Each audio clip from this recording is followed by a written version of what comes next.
کو نقصان پہنچائے فزیکل. جی بالکل درست بات ہے. اور آپ کو یاد ہے کہ پاکستان تحریک انصاف کا ماضی بھی جو ہے کوئی بہت اچھا نہیں ہے جوڈیشری کے حوالے سے. آپ کو یاد ہوگا کہ جب ووٹ آف نو کانفیڈنس کی رات کو کورٹ کھلی تو عمران خان جلسوں جلوسوں میں یہ کہتے رہے کہ رات کو 12 بجے عدالتیں کیوں لگائیں. پھر انہی عدالتوں میں نے رات کو 12 بجے پی ٹی آئی کے رہنماؤں کو ریلیف دیا. خاص طور پہ اسلام آباد ہائی کورٹ میں پنجاب حکومت یہ شیری مزاری صاحبہ کو جو ریپروڈیوس کرنے کا کہا گیا اور ان کو حق میں جو ایک آرڈر دیا گیا اسلام آباد ہائی کورٹ کی طرف سے، وہ ایون 12 سے بھی زیادہ ٹائم تھا، شاید پونے ایک بجے کا وقت تھا. پنجاب اسمبلی کے الیکشن کی پنجاب اسمبلی کے الیکشن کی پٹیشن عدالت کھول کے لی گئی، وہ بھی رات کو court supreme court registry Lahore. وزیر صاحب وہ بھی جو ہے نا، وہ یہ سارے اقدامات بات کے اس رات کی پروسیڈنگ کو جسٹیفائی کرنے کے لیے کورٹ نے کیے بیلنسنگ کے طور پہ. لیکن وہ آپ کی یہ بات اپنی جگہ درست ہے کہ جہاں کورٹ کا فیصلہ خان صاحب کو پسند نہیں آتا، وہ ان کی اس پر اسی طرح سخت الفاظ میں تنقید کرتے ہیں. بلکہ ہر مخالف کو، پوری پی ٹی آئی کا یہ رویہ ہے جی بالکل کہ جس بھی شخص کی ان کو چاہے وہ ان کی اپنی پارٹی کا ہی بندہ ہو، بات پسند آئے وہ اس کے خلاف ٹرولنگ شروع کر دیتے ہیں سوشل میڈیا پہ. جاوید ہاشمی صاحب ان کے اپنے آدمی تھے.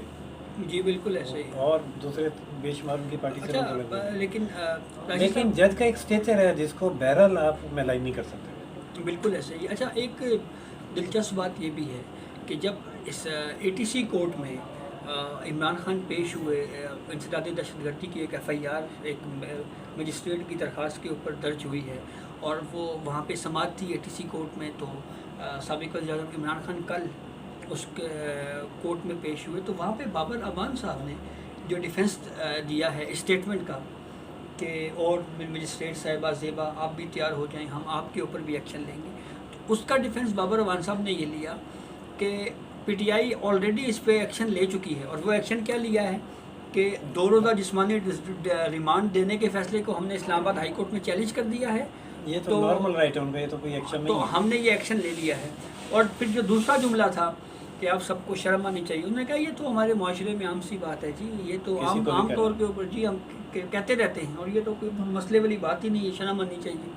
اور اب جب اسلام آباد ہائی کورٹ میں اگر یہی ڈیفینس لیتے ہیں تو میرا نہیں خیال کہ اسلام آباد ہائی کورٹ اس ڈیفینس کو مان سکتی ہے. لیکن ہم نے دیکھا یہ اسلام آباد ہائی کورٹ تو پتہ نہیں مانے گی نہیں، 31 کو پتہ چلے گا کہ مانتی ہے یہ نہیں، کیونکہ اس میں ایک تو وہ ایڈمٹ کر رہے ہیں کہ ہم نے وہ کنٹیسٹ کر رہے ہیں، یہ نہیں کہہ رہے ہم نے نہیں کہا، ورنہ تو ڈینائی کرتے ہیں نا، یا بتاتے کہ ہمارے کہنے کا مقصد یہ نہیں تھا.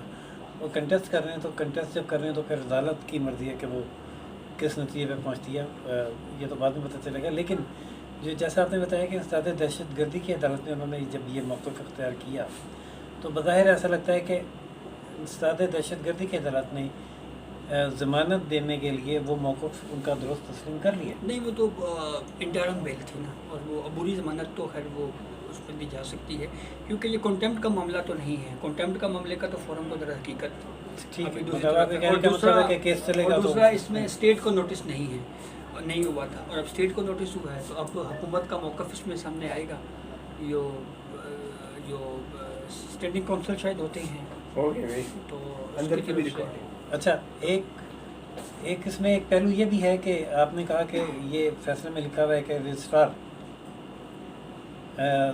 ہائی کورٹ نے نوٹ پٹ اپ کیا. جی جی. تو جناب صاحب ہم نے دیکھا کہ سو موٹو کا اختیار تو صرف سپریم کورٹ کے پاس ہے. اس دن ہم نے دیکھا تھا، جس دن سماعت ہوئی آپ بھی تھے میں بھی تھا، تو ایڈوکیٹ جنرل کی درخواست پر سماعت ہو رہی تھی اور آرگومنٹس ہو رہے تھے. تو فیصلے میں اس کا کوئی حوالہ دینے کے بجائے یہ کہا گیا کہ ہم نے رجسٹرار کے نوٹ پر یہ سماعت. دیکھیں وہ ہوا کچھ یوں ہے کہ جب ایڈوکیٹ جنرل اسلام آباد جہانگیر جدون پیش ہوئے تو انہوں نے کچھ آرگیو کرنے کی کوشش کی تو 3 رکنی بینچ کے رکن جسٹس میاں گل حسن اورنگزیب صاحب نے پوچھا کہ آپ کو نوٹس بھی نہیں ہے تو آپ اس کیس میں اتنے انٹرسٹڈ کیوں ہیں، آپ کیوں آرگیومنٹس کر رہے ہیں، یہ معاملہ تو کنٹیمنر اور کورٹ کے درمیان ہے، تو کیا آپ خود سے چاہتے ہیں کہ آپ اس کیس میں آرگیو کریں.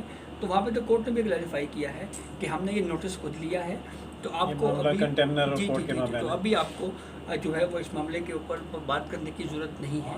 تو اب باقاعدہ اٹارنی جنرل فار پاکستان کو بھی نوٹس کیا گیا ہے اور دوسری جانب نہیں تو عمران جو خان دوسرا یہ جو قانون ہے ابھی جو ہم نے میں سمجھا ہوں، پتہ نہیں شاید میرے کوئی غلط فہمی ہے مجھے، یہ ہائی کورٹ کا خود نوٹس لینے کا اختیار نہیں ہے، یہ اختیار صرف سپریم کورٹ کا ہے۔ دیکھیں یہ اب معاملہ ہو سکتا ہے پی ٹی آئی کی طرف سے اٹھایا جائے، تو لیکن یہ اسکت نوٹس تو شاید 184(3) میں ہی ہو سکتا ہے، عام واقعہ تو جی تو اب یہ کیا لیکن یہ معاملہ شاید عدلیہ کے تحفظ کا ہے۔ جی لوئر جوڈیشری کے پروٹیکشن کو دیکھتے ہوئے اسلام آباد ہائی کورٹ نے ایک نوٹس لیا ہے، تو یہ چیزیں آگے چل کے جب کورٹ پروسیڈنگ باقاعدہ چلے گی تو اس میں مزید کلیئر ہوں گی۔